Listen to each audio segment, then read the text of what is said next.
Fala galera, estamos de volta aí para mais um dia do desafio do Veda. Hoje é dia 11 de abril, domingão, e eu tô aqui gravando uma aula especial. Nós vamos pegar e revisar no encontro de hoje o princípio da insignificância.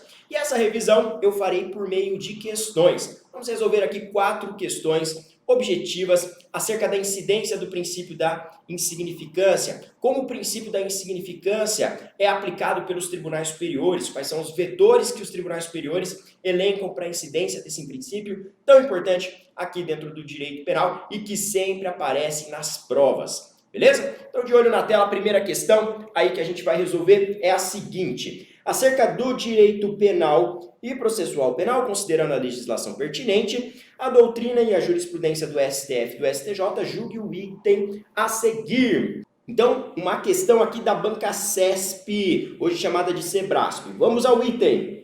Em virtude da aplicação do princípio da insignificância, o Estado, vinculado ao princípio de sua intervenção mínima em direito penal, somente deve ocupar-se das condutas que impliquem grave violação ao bem jurídico tutelado. E aí, questão certa ou questão errada? Bom, essa questão aqui está perfeita, item corretíssimo. Gente, o Estado aqui no momento que ele trabalha com direito penal, ele deve observar o princípio da intervenção mínima. A intervenção, então, do direito penal, ela nunca é máxima. O direito penal não se preocupa com qualquer ataque a bens jurídicos. Lembra que desse princípio maior, intervenção mínima, nós desdobramos o princípio da fragmentariedade e o princípio da subsidiariedade. Isso significa dizer que o direito penal só se preocupa com ataques insuportáveis, intoleráveis a bens jurídicos. Esse é o postulado da fragmentariedade.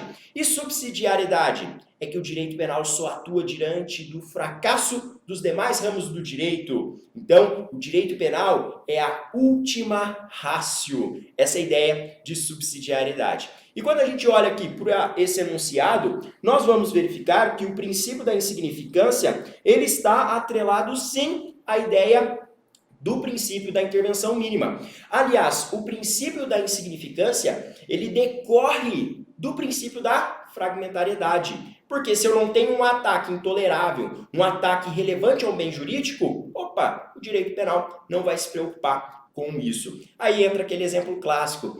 Se o sujeito entra dentro de um supermercado e de lá subtrai um bombom e sai sem pagar, isso aí se adequa na lei como crime. Você teria aqui a suposta prática do quê? De um furto. No entanto, um bombom subtraído não gera um abalo expressivo ao patrimônio do supermercado. Concorda comigo? Logo, nesse caso, incide o princípio da insignificância, ou também conhecido como bagatela própria. Portanto, questão corretíssima. Aí pode assinalar no seu material. Bom, próxima questão. Olha aí comigo. Uma vez aplicado o princípio da insignificância, que deve ser analisado conjuntamente com os postulados da fragmentariedade e da intervenção mínima do Estado, a própria tipicidade penal, examinada na perspectiva de seu caráter material, é afastada ou excluída. Mais uma questão corretíssima. Por que, professor, isso aí está correto? Bom, a primeira parte a gente já viu. O princípio da insignificância decorre, sim, do postulado da intervenção mínima, da fragmentariedade. Correto. E quando a gente analisa o conceito analítico do delito, lá como fato típico, ilícito e culpável, dentro do fato típico, nós temos os elementos: conduta, resultado, nexo causal e tipicidade. A tipicidade, que pode ser formal e material, é aqui que o princípio da insignificância ele vai atuar. Ele ataca a tipicidade material. Por quê? Porque a tipicidade material corresponde a uma lesão significativa a um bem jurídico. Se eu não tenho uma lesão expressiva ao bem jurídico, elimina-se a tipicidade material. Se a gente for fazer um desenho acerca disso, a gente pode colocar assim, ó. Então, de maneira bem resumida, crime, fato típico, ilícito e culpável. Beleza, definição analítica. Aqui dentro você tem conduta, resultado, nexo causal e tipicidade. A tipicidade pode ser formal ou material. Quando eu tenho a incidência do princípio da insignificância, o que acontece? Essa tipicidade material é eliminada. E, por via de consequência, nós eliminamos a responsabilidade penal, tá bem? De maneira bem resumida, é isso que a gente tem com relação à incidência do princípio da insignificância. Aqui no canal nós temos uma aula completa acerca da tipicidade, tá bem? Eu vou deixar um card aqui para você acessá-la, daí a gente aprofunda mesmo com verticalidade esse conteúdo, tá bem? Para você ver as espécies de tipicidade e tudo que toca a isso aqui. Bom, próxima questão aí na tela, revisando aqui o princípio da insignificância. Olha aí comigo. Segundo a jurisprudência do STF e do STJ, a aplicação do princípio da insignificância no direito penal está condicionada ao atendimento concomitante dos seguintes requisitos: primariedade do agente, valor do objeto material da infração inferior a um salário mínimo, não contribuição da vítima para a deflagração da ação criminosa, ausência de violência ou grave ameaça à pessoa. E aí, nesse caso aqui, será que está correta? Será que esses são os vetores que os tribunais superiores elencam para a incidência do princípio da insignificância? Fica a questão aí. E nós vamos perceber que essa afirmativa está errada. Não são esses os critérios que o STF e o STJ elencam para a incidência do princípio da insignificância. Professor, quais são esses critérios? Bem, você tem que ter na mente e tem que ter isso na ponta da língua, hein? Mínima ofensividade da conduta, nenhuma periculosidade social da ação, inexpressividade de lesão provocada ao bem jurídico e reduzidíssimo grau de reprovação do comportamento, tá bem? Então, esses são os vetores ou requisitos que a jurisprudência dos tribunais superiores elencam. Olha só, não são esses os critérios que devem ser observados, conforme disse o nosso examinador. Portanto, item errado. Item errado. E olha só, a propósito desses requisitos, olha essa questão aqui, ó.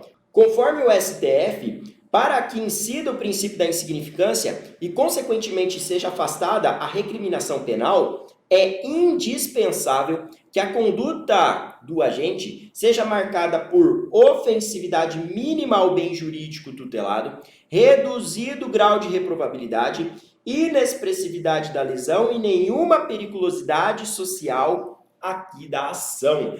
Agora sim, item corretíssimo. Perceba que agora a nossa banca examinadora fez a afirmação correta, porque esses que são os requisitos ou vetores que os tribunais superiores elencam para incidência do princípio da insignificância e, por via de consequência, para que se afaste a tipicidade material. Tudo bem? Então é correto afirmar que o princípio da insignificância torna o fato materialmente atípico. E olha, existem ainda outros exemplos, principalmente para carreiras federais, aí concurso da Polícia Federal. Eu vou dar um exemplo de incidência do princípio da insignificância que você não pode esquecer. Se eu tenho crimes tributários federais, se o montante do tributo sonegado for inferior a R$20.000, incide o princípio da insignificância. O mesmo vale para o descaminho. A jurisprudência tem esse critério objetivo, tá bem? Então, R$20.000 incide o princípio da insignificância em crimes tributários federais e no crime de descaminho. Professor, mas por quê? Porque esse valor é insignificante? Não. É que aqui você tem que compreender o seguinte: o Estado, aqui pensando a União, ela não vai te cobrar se o montante que você sonegou é inferior a esse valor, porque não vale a pena movimentar toda a máquina pública para cobrar um valor que seja inferior a isso. Pensa aqui comigo, o Estado acabaria tomando prejuízo. Imagina que você deve R$5.000. Aí o Estado, para cobrar esses R$5.000 de você, ele teria que tomar um prejuízo de R$15.000 por conta de toda a movimentação da máquina pública, diligências de servidores e tudo mais, custos de processo. Então, não vale a pena para a União cobrar esses valores. E se ela não está preocupada em cobrar esses valores, os tribunais falam o seguinte: o direito penal, então, não tem esse trabalho. O direito penal não deve intervir nessas hipóteses. Portanto, aplica-se o princípio da insignificância. Então, principalmente para o próximo concurso aí da Polícia Federal, se você está estudando, lembra desse detalhe, tá? Crimes tributários federais e descaminho. Bom, com isso, a gente fecha essa revisão aqui. Esmaga um like aqui embaixo, deixa seu comentário e deixa uma sugestão aí para as próximas aulas aqui no canal. Não deixa de acessar também o nosso grupo do Telegram, que eu vou postar um materialzinho bem legal para vocês ao longo dessa semana. Um forte abraço aí e até mais!